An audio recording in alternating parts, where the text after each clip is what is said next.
Today, we stand before this country in the capital of our country. We stand before and we question whether democracy is prevalent or not. In our state, the state of Andhra Pradesh, where the very word democracy means equitable justice. And today in the state of Andhra Pradesh, you have a scenario where equitable justice is denied, where democracy stands limping. That is the plight.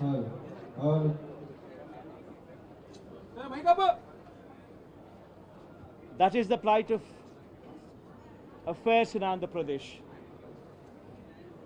You have a government in place where within 45 days of coming into power, you have a situation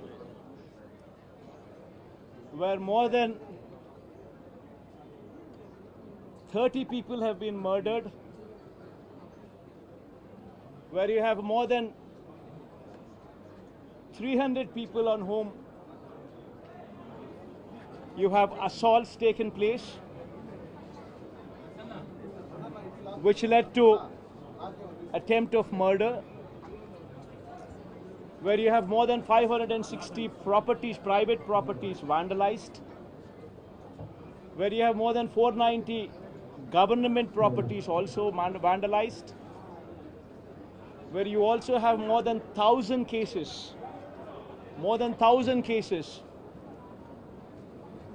where you have a situation of assaults taking place, private properties destroyed, people walking into the houses, destroying the properties within, where plantations have been destroyed. That is the plight of affairs in Andhra Pradesh. In fact, you have people like Chandrababu Naidu's son, Nara Lokesh, displaying a red book, where he displaying a red book is actually captured in the form of hoardings and displayed all over the state. And the contents in this red book are a list of officials, a list of politicians on whom they intend to take action, on whom they intend to assault. And this kind of hoardings, starting off with Chandrababu Naidu's son, blatantly being displayed all over the state in Andhra Pradesh, where you have a situation where you're giving instructions to the police that our people would vandalize, our people would kill, our people would assault, and there should be no action taken on them. When you have somebody like Nara Lokesh, Chandrababu Naidu's sons, holding this red book, and this red book being captured in the form of hoardings. Now think about what kind of message it is sending. Now he starts off with a red book at the state level. You have a similar kind of red books being displayed and vengeance being taken at everybody from the grassroots level, at the village level. Now this is the plight of affairs. Now I'd like to question one thing. Today they are in power, tomorrow we could come into power. Yesterday we were in power. But when we were in power, we have never propagated such kind of behavior. We have never encouraged people to take vengeance like this. We have never encouraged assaults. We have never encouraged private property being vandalized. We've never encouraged government property to be vandalized. We've never encouraged killings. But today the situation is different. Now, if we don't question this, being part of democracy, then can you imagine the plight of democracy going forward if this were to be encouraged? I urge the entire media, the national media especially, I also urge various parties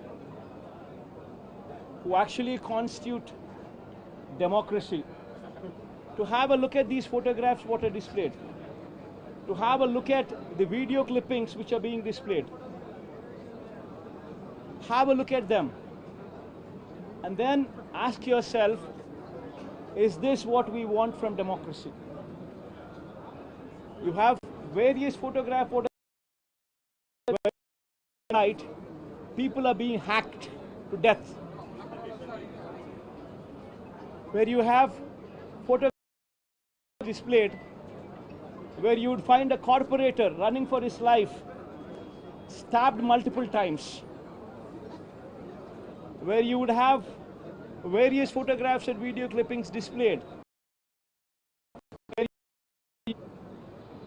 An MP, a member of parliament, touring his own constituency, visits a house of another MP who's also stationed in the same constituency, his house being geared out, stones pelted, his cars demolished, his cars being burnt.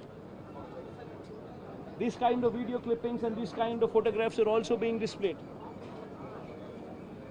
You would find various photographs where such ghastly incidents take place and where cops are mute spectators. In fact, the worst off thing is the cops foisted false cases on the victims rather than sympathize with them. This is the plight of democracy.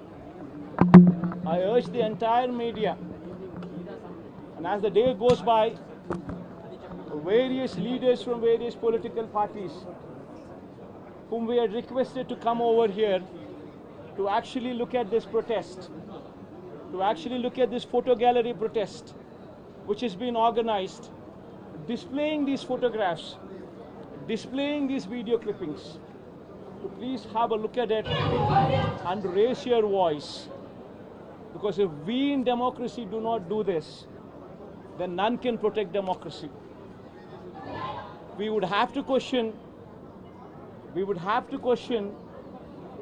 the plight of democracy. If this were to be encouraged, what would be the plight of democracy going further? I request all of you to have a look at it. Question yourself, introspect yourself, and please take it up as an issue to question whether these kind of acts are to be permitted in a democracy or not. This is my humble request to the entire national media, to the entire parties who actually form democracy in the parliament, to please raise their voice against such kind of ghastly incidents which took place in the state of Andhra Pradesh. Thank you. Mr. Reddy, now TDP is saying that the white paper will be released more on the legal scam, sand scam and land scam as well, and you are using your party over. Ma'am, one second, ma'am. Ma, please don't divert these topics. These are various acts, or heinous acts. Please go have a look at these photographs. I mean, if you consider yourself to be in that situation, please make yourself party to it. Would you like somebody just come onto your house, come over to your house, destroy your house property, come onto you, kill you? Would you like it? Please have a look at those photographs before you can even comment anything on deviating this topic into something else. Today, please be saviors of democracy. Have a look at these photographs. Have a look at these video clippings before you can divert this topic into something else. I urge you, please have a look at them before you can speak of anything else. I think you just have a look at it. Jagan!